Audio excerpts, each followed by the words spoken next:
Nah, di dalam itu saya sempat panas, ya. Kenapa? Kita sudah datang capek-capek jauh-jauh. Mereka modal dokumen apapun tuh nggak ada loh, sekelas UGM. Dengan alasan di sini kan mau silaturahmi. Kami tidak berkewajiban untuk menyediakan bukti kepada Anda. Kalian siapa?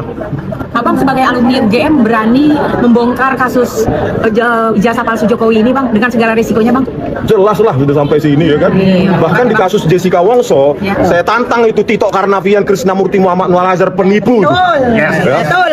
Tito Karnavian, ingat kau. Kilometer 50. Sampai hidup saya habis nafas saya kejar kau. Betul. Ya. Betul, Tito Pak. Karnavian penipu, manipulasi, memanipulasi barang bukti digital. Ya. Pakai erase shop, remake, remake dan erase shop, otak-atik, mengaburkan barang bukti digital. Seorang anak bangsa, 20 tahun dipidana, 8 tahun di penjara, 4 bulan di sel tikus. Tito Karnavian, sudah 1 tahun lebih saya maki-maki Anda. Nggak berani menantang saya kan di pengadilan, karena saya punya bukti yang mematikan. Paten kali. Rakyat yang mendukung, Pak. Tito Karnavian ini musuh negara ini. Betul. Pak Prabowo, Kenapa dikasih penjelasan? kenapa dijadikan Menteri Dalam Negeri lagi itu? Iya. Pengkhianat itu, Pak. Dia memegang itu. Ya. Kalau Bapak punya waktu 5 menit, 10 menit, saya menjumpai Pak Prabowo, selesai ini barang juga, Pak. Baik kasus KM50, kasus Pina Cirebon, Jessica Wongso, kasus apa ini? Ijazah palsu. Selesai, Pak. Kasih waktu saya 5 menit. Kasih yang ngomong, Pak. Itu Krisma Mujani, Pak. Pak Prabowo nggak usah takut. Rakyat mencari kebenaran. Harus mendukung Pak Prabowo. Ini bertanya, Kita dukung. lihat ada satu video apa Jangan takut. yang menyatakan sempat ada dalam tanda kutip pengancaman ya Bang ya? Teror. Apakah bentuknya dan kira-kira siapa yang melakukan Bang? Ya terornya di sebuah kafe saya duduk, ya, terus hujan-hujan mobil saya dipecahkan sebelah kiri. Saya kira pertama orang iseng mau mengambil sesuatu dari mobil saya, tetapi tak lama setelah itu 1 bulan, ya, saya kira saya sudah dikuntit itu. Nongkrong lagi saya di kafe yang lain, berjejer banyak mobil, cuma mobil saya saja dipecahkan kaca kanannya 2 kaca depan, kaca sebelah pintu tengah dipecahkan, dan mobil saya disayat 2, depan belakang sebelah kanan disayat. Bagaimana ini keamanannya Pak Prabowo? Nggak ada perlindungan ya, Pak? Masa kita sebagai warga negara diancam begini, diteror? Pak Prabowo Subianto, tolonglah warga ini. Di mana Gitu loh. keadilan? Ya, di mana keadilan itu, Pak? Ini kan ijazah palsu sudah jelas. Lembar pengesahan skripsi, ya, yang di-print dengan teknologi yang jauh setelah 1985. Dan saya tanyakan tadi di pertemuan itu, tidak bisa jawab. Tidak bisa jawab.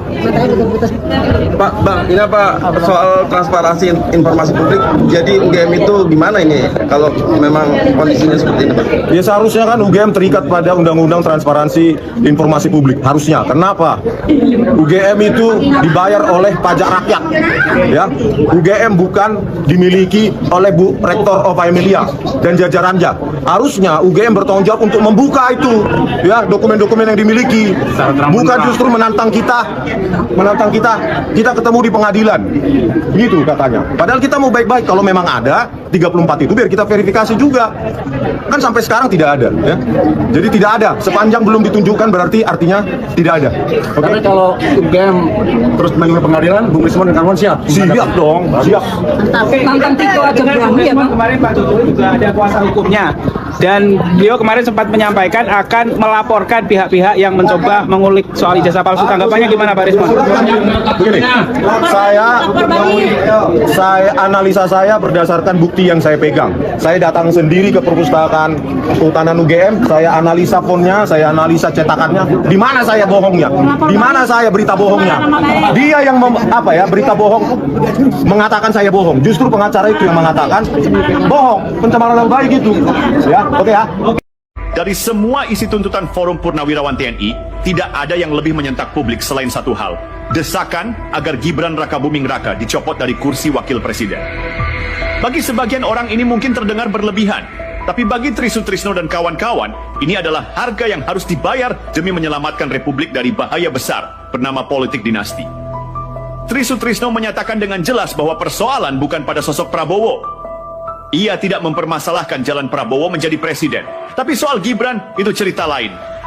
Bagi Tri, apa yang dilakukan Jokowi terhadap kursi kekuasaan adalah bentuk pengkhianatan terhadap rakyat dan demokrasi.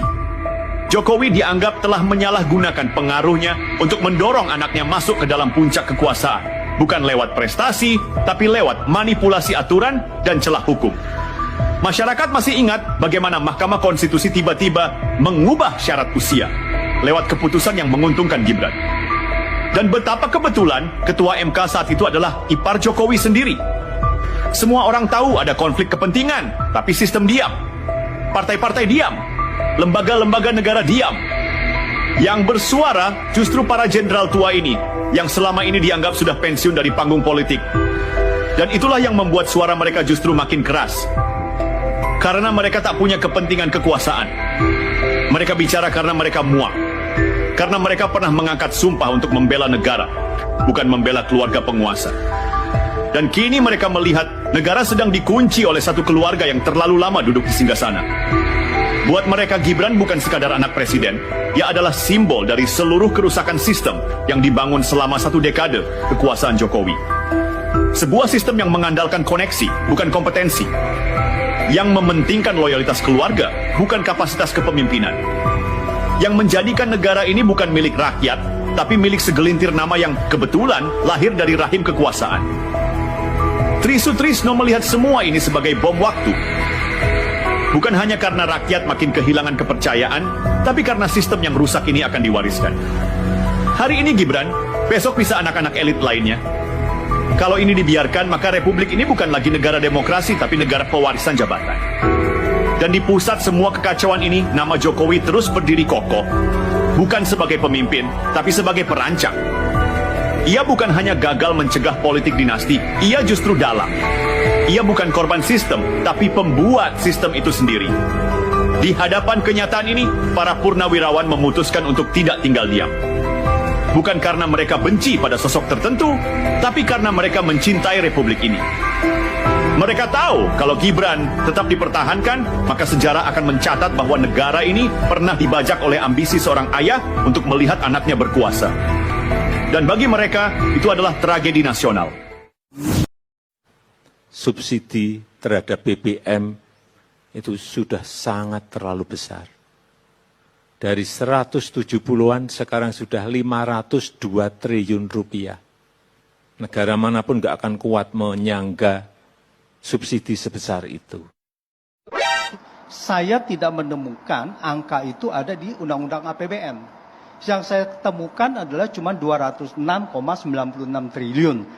Itu 134 triliun itu adalah subsidi energi. Di mana subsidi BBM cuma 11 triliun. 502 triliun rupiah. Cuma 11 triliun. Sudah sangat terlalu besar. Yang besar adalah subsidi LPG. Yaitu sekitar 66 triliun dan subsidi listrik 55 triliun. Jadi BBM-nya sendiri cuma 11 triliun. 502 triliun rupiah. Tidak ada 502 triliun. 502 triliun rupiah. Pembohongan publik. Transparanlah, jangan membodohi publik. Ya. Kebohongan itu Bertubi-tubi. adalah menyeret orang untuk masuk neraka. Alhamdulillah kita masih kuat menahannya sampai sekarang ini.